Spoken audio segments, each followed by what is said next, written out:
Namaste.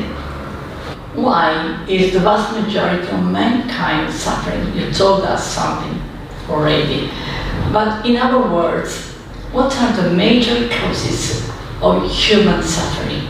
The major causes of human suffering, dear Nana, as far as I can observe, is man makes himself miserable. It is totally dependent on the person. I personally find that my major or my most dangerous enemy or worst enemy is my own thoughts and my own brain if I don't watch them. So I find the major cause of suffering is because man really does not understand what makes him truly happy.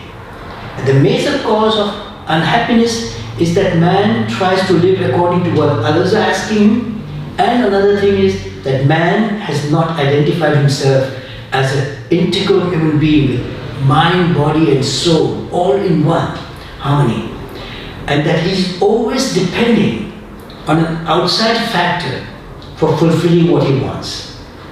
Now, if a person wants to be rich and he prays to God every single moment of the day for wealth, that is not going to produce wealth. But if he gets up and goes out and seeks a job and works, that is the beginning of his starting to earn his wealth. And depending on how hard he works and depending on what he does, he earns. It depends on him. But God on his own is not there to give him money. And this is what I don't understand. Everybody prays and everybody thinks it depends on God. If God wants, it will happen. If my mother or my father bless me with it, it will happen. No, I have to myself create my happiness by knowing exactly what I want. And that is where we come again to the point, why are we suffering? Most of the time people don't even know why they're suffering, because they do not know what they want in their life. And so they're not satisfied. I've had questions, and you're going to ask me perhaps later, the questions people ask, that I have a family, I love my family, but I'm not happy. It's because he doesn't know really what this family is and what he wants from the family. What is he seeking? And if he understands what marriage is, what family is, and what he wants out of it, then already he knows exactly in which direction this love for his family should go and how it should be fulfilled. But he doesn't know. He just married because he was in love. He makes children because they love each other, and then he says, yes, I love my family, I want to protect them, but I'm not happy. But that is not all. There's so much more to it than just having a family or being with a family. Because they have not a purpose in life. There is no clear picture what people want. I've rarely met a person who really knows what he wants. Excepting when he's doing a job or so, he says, yes, my job is to do this, to lay bricks and build a wall, and I'm doing that. He knows that, he has to do it.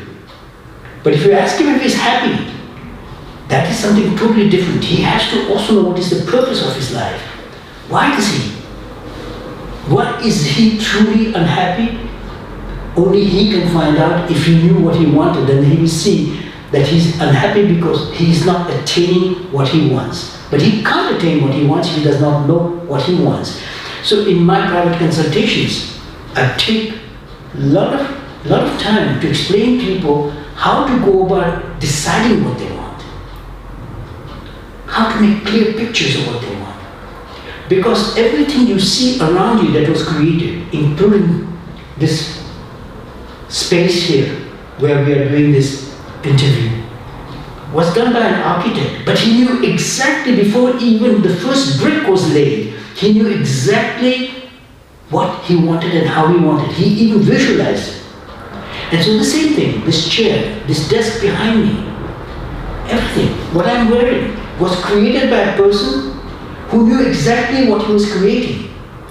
So the same thing, if you decide exactly what you want in life, then that what you want will manifest. So you do miracles. I see people sending man to the moon.